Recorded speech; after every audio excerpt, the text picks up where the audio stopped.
Welcome to the Work From Home series, and I'm in my home, as you can see. And it's interesting, we talked about a number of things, how to be effective.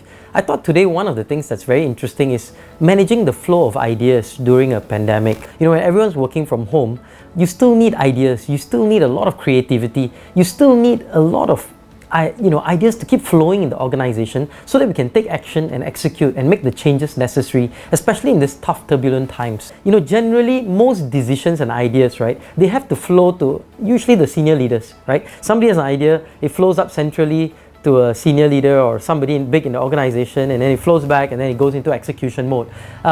And there's a bottleneck there, right? Because now how do you gather these ideas and how do you get them to the senior leaders, and then how do you transmit them back into the organization? Now another problem is great ideas usually come about through informal chats. You're having a coffee in the pantry, and then wow, that's a great idea, or you're looking at somebody, or you're out in some place together in an informal meeting or a formal meeting, and somebody says, hey, this guy says something interesting, wow, boom, an idea is sparked. Now because we are virtually and because we're in homes, the likelihood of ideas sparking and these informal coffee table chit chats and ad hoc sort of conversations in the hallway are going to be lacking. So these are two big problems when it comes to the flow of ideas in an organization, especially in light of what we are facing right now, where we have to be at home and work from home. So how do we manage that? And so, I've got a couple of ideas and tips that, partly through reading from some of the great stuff at MIT and some of the other places.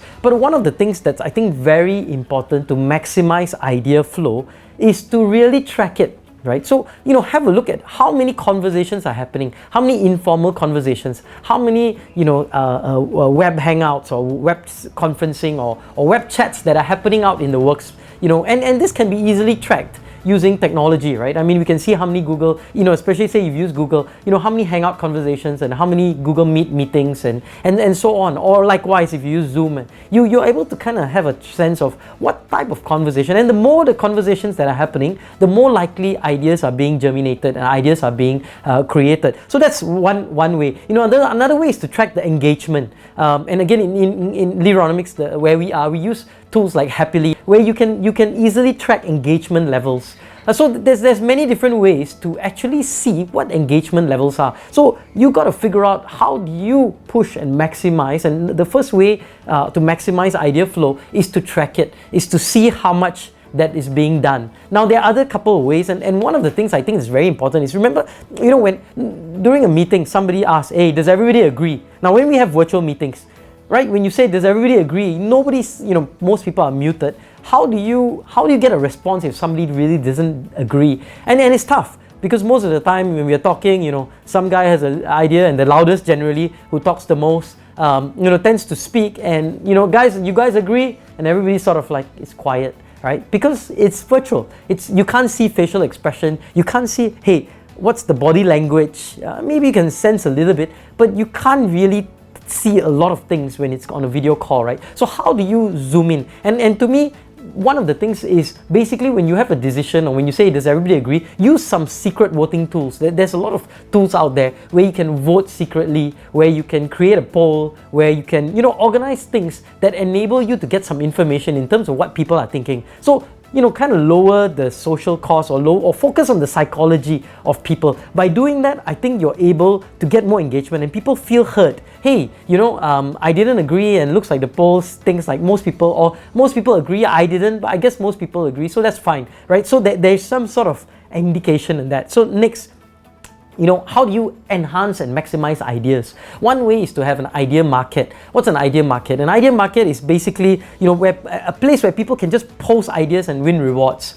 Now, obviously, an idea market may not be the best way to get ideas and implement them, because not the best ideas don't generally come from one person, but it's a collaboration of few people. But then have an idea market, bring out the ideas and just talk about it. Hey, which are great ideas, and organize a call or a meeting around these ideas. And as you collaborate, these ideas evolve and become bigger, and this is one way to maximize and enable as much ideas as possible to flow in your organization.